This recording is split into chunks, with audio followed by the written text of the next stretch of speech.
जैसा कि मैंने आपको इसकी पहले वाली वीडियो में बताया था कि मस्ट के 4 यूज होते हैं, must, must be, must have and must have been.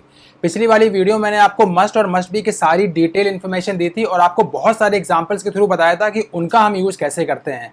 अगर आपने अभी तक ये वाली वीडियो नहीं देखी है तो आप इस वाली वीडियो को इस वीडियो के बाद में जरूर देखेगा। इससे आपको मस्ट के सारे यूज के बारे में पता चल जाएगा। आज की वीडियो में हम बात करेंगे मस्ट हैव और मस्ट हैव बीन को हम किन सिचुएशंस में यूज करते हैं। नमस्कार दोस्तों, मेरा नाम है रंजीत और आप देख रहे हैं सिंपल शिक्षा। इसकी पहली वाली वीडियो में हमने देखा था कि मस्ट बी का हम यूज करते हैं जब हमें किसी की स्ट्रांग पॉसिबिलिटी के बारे में बात करनी होती है और हम प्रेजेंट या फ्यूचर में होने वाले किसी काम के बारे में बात कर रहे हैं। मैं एक एग्जांपल के थ्रू आपको समझाता हूं, जैसा हमने मस्ट बी में यूज किया था, जैसे वह काम कर रही होगी, शी मस्ट बी वर्किंग।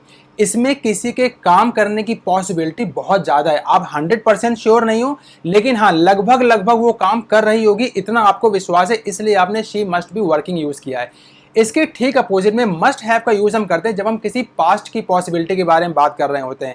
अब इसको हम कुछ एग्जांपल्स के थ्रू समझेंगे और मैं आपको इसको बनाने का नियम भी बताऊंगा कि इसको किस तरीके से बनाया जाता है। सबसे पहले नियम समझते हैं। इन सेंटेंसेस को बनाने के लिए हम यूज करते हैं subject plus must have plus verb की थर्ड फॉर्म प्लस ऑब्जेक्ट। अब एक एग्जांपल देखते हैं।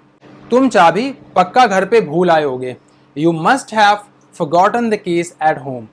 You must have forgotten the keys at home. इसका मतलब है कि कोई आदमी है, वो कहीं पे गया हुआ है और वहां पे जाके वो अपनी चाबी ढूंढ रहा है, तो वहां पे उसको उसकी चाबी नहीं मिल रही है, तो उसका कोई दोस्त आके उससे कहता है कि तुम चाबी पक्का घर पे भूल आए होगे। तो ऐसी कोई पॉसिबिलिटी जो पास्ट में हो रखी हो और जिसमें स्ट्रॉन्ग पॉसिबिलिटी हो कि वो चाबी पक्का घर पे भूल आया होगा, वहां पे हम मस्ट हैव का यूज करेंगे और वर्ब की थर्ड फॉर्म का यूज करेंगे।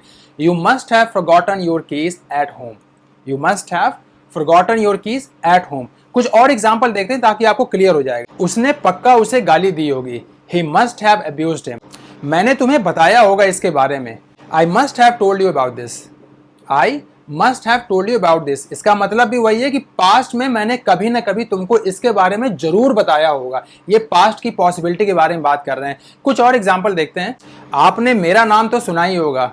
You must have heard my name. Computer ने काम करना बंद कर दिया होगा। Computer must have stopped working. मतलब पास्ट में कंप्यूटर ने काम करना बंद कर दिया, कुछ ऐसा हुआ होगा जिसकी वजह से कंप्यूटर ने काम करना बंद कर दिया होगा। Computer must have stopped working. मम्मी ने उसे पैसे दे दिए होंगे। Mother must have given money to him. एक और एग्जांपल देखते हैं, उसके बाद में फिर हम नेगेटिव सेंटेंस देखेंगे कि नेगेटिव सेंटेंस में इसको हम कैसे बनाते हैं। एक और एग्जांपल चेक करते हैं। तुम्हारी बहन ने अब तक राखी भेज दी होगी। Your sister must have sent rakhi by now. अब हम देखते हैं कि नेगेटिव सेंटेंस को हम किस तरीके से बनाएंगे। नेगेटिव सेंटेंस के लिए हम मस्ट नॉट हैव का यूज करते हैं और इस तरह के सेंटेंसेस में जब किसी काम की होने की पॉसिबिलिटी लगभग ना के बराबर हो और हम पास्ट की किसी सिचुएशन के बारे में बात कर रहे हो, तो फिर हम मस्ट नॉट हैव का यूज करेंगे। इसके भी 2-3 एग्जाम्पल देखते हैं या फिर उन्हीं एग्जाम्पल्स को देखते हैं जिनके बारे में अभी हमने बात की है। तुमने अभी तक अपना किराया नहीं दिया होगा। You must not have paid your rent yet. You must not have paid your rent yet. मतलब किसी आदमी को मेरे ऊपर विश्वास है कि मैंने अभी तक किराया उसका नहीं दिया होगा, उसको इतना विश्वास है। अब वो 100% श्योर नहीं है। अगर वो 100% श्योर होता तो फिर वो कहता you have not paid your rent yet, कि मतलब मैंने अपना किराया नहीं दिया है।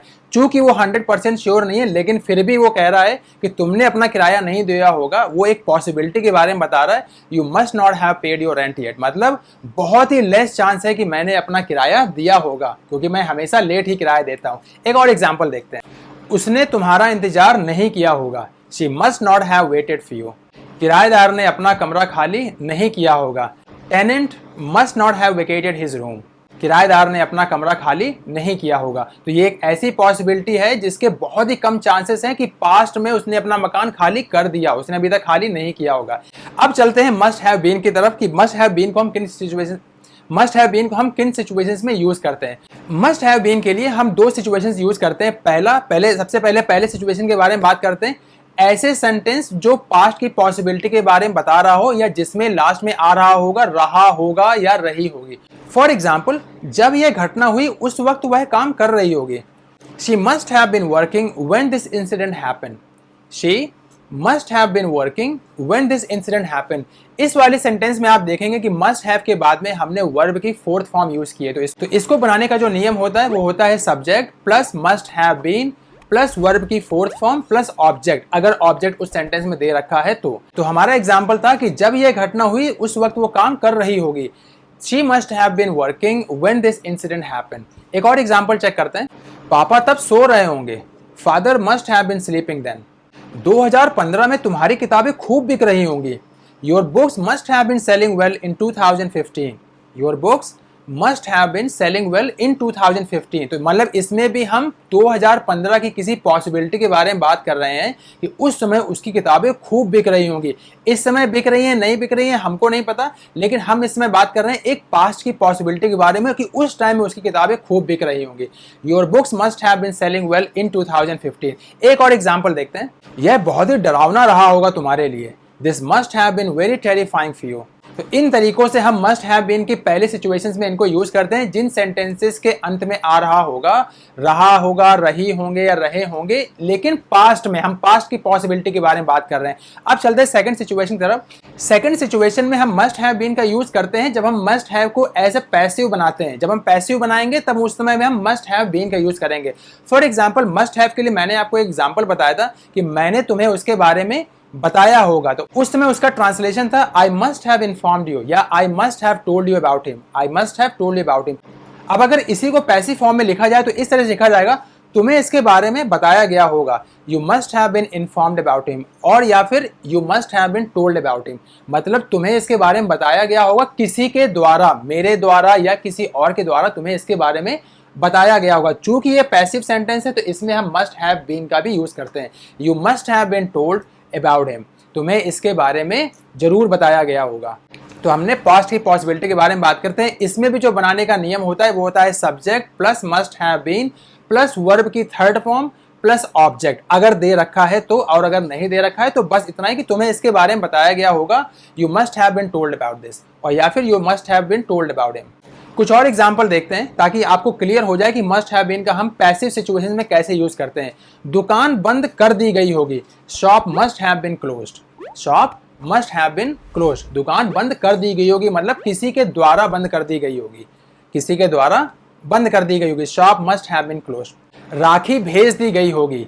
राखी मस्ट हैव बीन सेंट। इसके पहले जब हम मस्ट हैव का यूज कर रहे थे उसमें मैंने कहा था कि तुम्हारी बहन ने राखी भेज दी होगी, your sister must have sent the rakhi. इस सिचुएशन में हम कह रहे हैं कि राखी भेज दी गई होगी। Rakhi must have been Saint, मतलब किसके द्वारा भेजी गई है, आपके सिस्टर के द्वारा भेजी गई, इसलिए इसको पैसिव फॉर्म में हम जब कहेंगे तो कहेंगे राखी भेज दी गई होगी, मतलब किसी ना किसी ने भेजी होगी।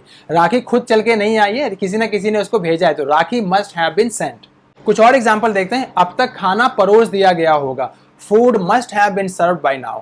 Food must have been served by now. अब अगर इन्हीं सिचुएशंस में अगर आपको नेगेटिव सेंटेंस बनाना हो तो फिर उन सिचुएशंस में फिर आप मस्ट के ठीक बाद में नॉट का यूज करेंगे, और उस टाइम पे जो आपकी मॉडल वर्ब हो जाएगी वो हो जाएगी मस्ट नॉट हैव बीन। अब इन्हीं एग्जांपल्स को हम नेगेटिव सेंटेंस में लेके देखते हैं और देखते हैं कि नेगेटिव सेंटेंस में इसको कैसे बनाते हैं। और ध्यान रखिएगा कि नेगेटिव सेंटेंस बनाने में पॉसिबिलिटी हमेशा ना के बराबर में होती है। जिस तरीके से अफर्मेटिव सेंटेंस में पॉसिबिलिटी बहुत ही स्ट्रांग होती है, इसी तरीके से नेगेटिव सेंटेंस में पॉसिबिलिटी हमेशा ना के बराबर होती है। अब चलिए इसी के कुछ एग्जांपल देखते हैं। जो एग्जांपल हमने अभी अफर्मेटिव सेंटेंस के लिए चेक किए हैं, इसमें हम नेगेटिव सेंटेंस के एग्जांपल्स भी चेक करते हैं।